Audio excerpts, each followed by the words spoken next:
and welcome to Amanda's Wellbeing Podcast. This is my 5-minute food facts series. I'm Amanda Hayes, your host, a nutritionist with a passion for well-being. I decided to do this series because there is so much conflicting information available about food and various diets. Some of it is credible and some of it is not. It can be time-consuming, not to mention confusing, to try and sift through the noise and get to the heart of the matter.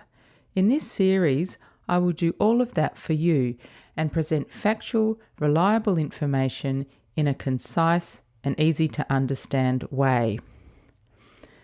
The content of my 5-minute food facts series is for information purposes only, and it is not intended to replace the advice of your health professionals. Today I am going to discuss dietary fiber. Most of us know that dietary fiber is good for us, especially for our digestion. What we may not have a grasp on is how much do we really need? What does that amount look like as food? What are the different types of dietary fiber? And what does dietary fiber do in the body that makes it so good for us? Simply put, dietary fiber is the edible, structural part of plants. Dietary fiber is resistant to digestion and absorption in the human small intestine and is usually completely or partially fermented in the large intestine. Like complex carbohydrates, dietary fiber is made of chains of glucose molecules. But the way the molecules are linked together, in other words, their chemical structure, prevents human digestion enzymes from breaking them down, and therefore dietary fiber contributes little energy to the diet. Dietary fiber is generally categorized according to its solubility. Soluble fiber dissolves in water and forms viscous gels that are fermented by bacteria in the colon. An example is pectin, a component of the cell wall of plants, and as many of you know, pectin is what causes jam to set. So soluble dietary fiber is found in oats, barley, legumes, fruits and vegetables. Insoluble fiber does not dissolve in water and therefore does not form gels. It is less readily fermented in the bowel. An example is cellulose, which is the main structural component of plant cell walls. It's found in whole grains, nuts, seeds, and the skins of fruits and vegetables. Another category of dietary fiber is known as resistant starch. It's a type of insoluble dietary fiber. It's not digested in the small intestine. It makes its way to the large intestine where it is fermented and acts as a prebiotic, that is a substrate or food for the good bacteria in your gut. It's found in cooked and cooled potatoes and rice, white beans, lentils and underripe bananas, although I'm not sure how many of us eat those. So a diet rich in dietary fiber generally has lower energy density than one low in dietary fiber, a lower fat content, and is rich in micronutrients. I'll just note that it's important to drink adequate water with a high fiber diet to avoid getting blocked up. Health benefits of dietary fiber. So soluble dietary fiber slows the emptying process in our stomach, which makes us feel fuller for longer and can help regulate the amount we eat. It lowers blood cholesterol by binding with bile acids and increasing their excretion. This means the liver uses its own cholesterol to make new bile acids, lowering the overall amount of cholesterol in the body. Fermentation of dietary fiber in the colon produces short-chain fatty acids, acetate, propionate, and butyrate. These inhibit inflammation and are believed to activate cancer-killing enzymes. Insoluble dietary fiber absorbs water and keeps the content of our bowels soft to support regular bowel movements. It also stimulates muscles in the gastrointestinal tract so they retain their tone, and this reduces the risk of diverticulosis. Increased dietary fiber intake has been linked to lower rates of obesity, probably due to the satiating effect of high fiber foods, and that food naturally high in dietary fiber is generally lower in fat. It's worth noting that it is dietary fiber in foods, not in supplement form, that makes the magic happen.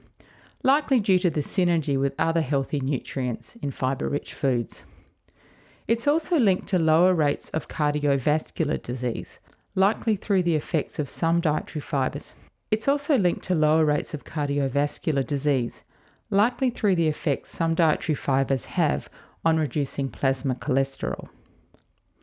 Many but not all studies have found diets high in dietary fibre have been associated with lower risk of breast and colon cancer, but the World Health Organization says the data in relation to cancer is insufficient, which means more studies need to be done. High dietary fibre diets play a role in decreasing the risk of type 2 diabetes. Soluble dietary fibre delays the transit time through the GI tract, slowing glucose absorption, which helps to stabilise blood sugar.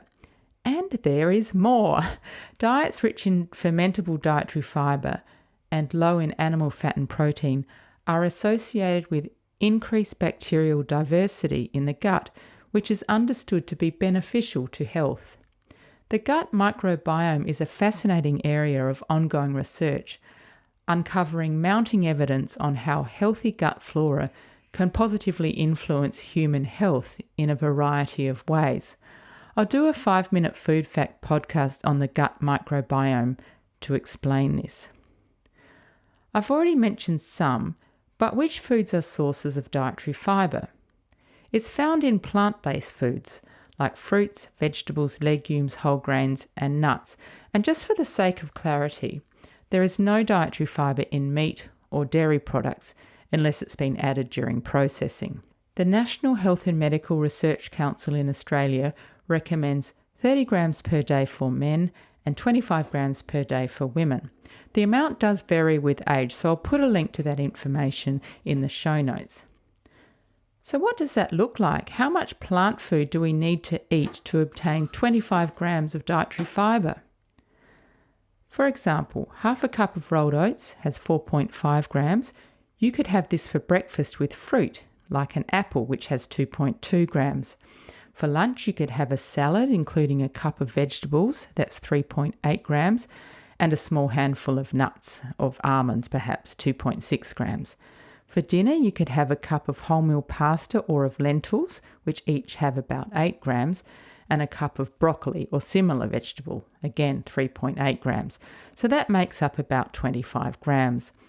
Obviously, other foods would be included, like some sources of protein, but I'm just illustrating the dietary fibre amounts.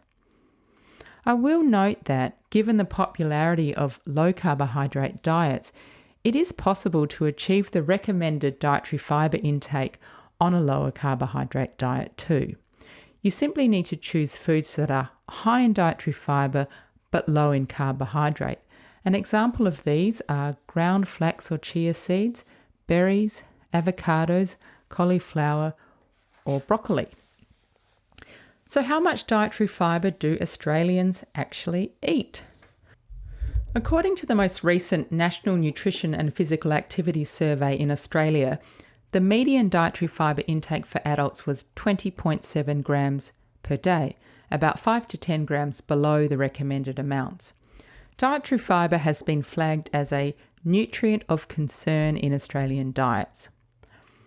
Not eating enough dietary fibre is a much more common problem than eating too much. However, you can eat too much. For example, if you were to eat 70 grams or more per day, that could cause some uncomfortable side effects like bloating, gas, constipation, and the possible poor absorption of some key nutrients, because fibre can bind to some minerals like calcium, magnesium, zinc, and iron, and can therefore interfere with the body's ability to absorb them. And just to wrap up, for some people there are medical reasons why they need to consume a low fibre diet, for example, the risk of bowel blockage.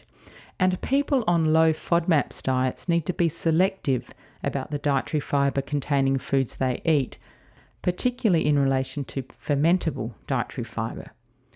In this time, while we have no cure or vaccine for COVID-19, you can make sure your diet is one that promotes a healthy immune system.